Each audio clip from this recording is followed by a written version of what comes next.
Magandang araw po mga ka-Apple. So ipapakita ko po sa inyo ngayon yung sinasabi kong pagtitrain ng ating mga apples. So pwede po natin itong gawin kahit sa mga ibang um, fruits. Pero dito mostly ginagamit ko po siya sa pag-aalaga or pagpapatubo ng mga apples.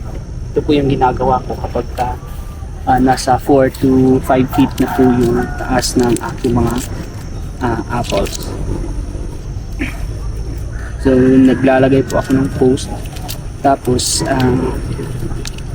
tinatali ko po dito, ina-attach ko po dito yung mismong puro ng ating apples. So gamit itong roof,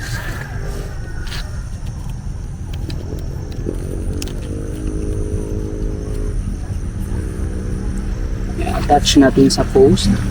Pagkatapos i-bend natin yung puno ng apples gaya nito.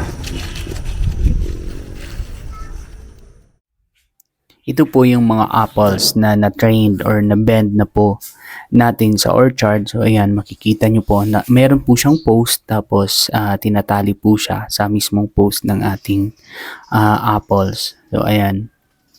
So ganyan lang po, napakadali pong gawin itong training for apples. So isa po ito sa nakakapag-induce para mas madaling mamunga yung ating apples, kasi na-expose po siya lalo sa sunlight, lalo na yung kanyang mga stems, wherein doon po lumalabas usually yung fruiting buds ng ating mga apples. Ayan.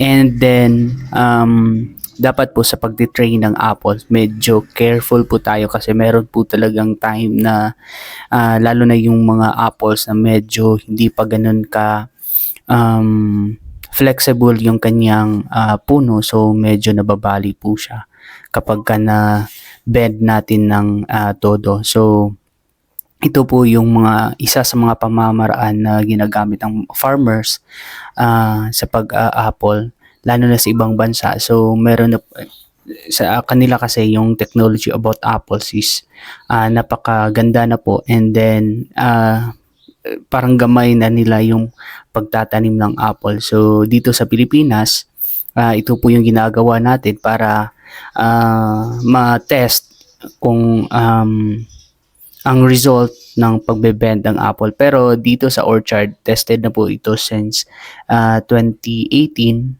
So nagbe-bend na rin po ako ng mga apples, and then so far okay naman po yung result. So gaya niyan, or both sides are meron na pong mga apples na na-bend. So ayan. So ito hindi pa na-bend kasi medyo bata pa po yung kanyang sanga.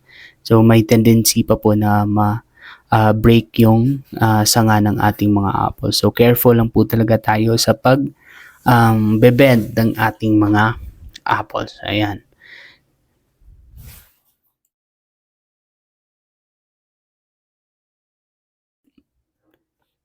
So ito po yung isa sa mga result ng training ng apple or pagbe-bend ng kanyang mga sanga. So kung mapapansin nyo po, meron ng mga visible na mga bud breaks dyan, na kung saan yan po yung magiging fruiting stem na rin po ng ating apples. So ayan, kapag nag-train kasi tayo, na-force po yung apples or even yung mga ibang trees to produce ng mga lateral branching niya or lateral buds. Ayan.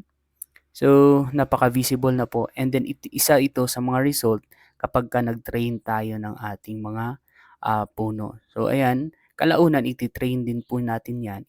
Kapag napabayaan po yan, nagiging vertical po yung pagtubo niyan. Hindi po gaano productive kapag vertical yung pagtubo ng sanga ng ating mga apples.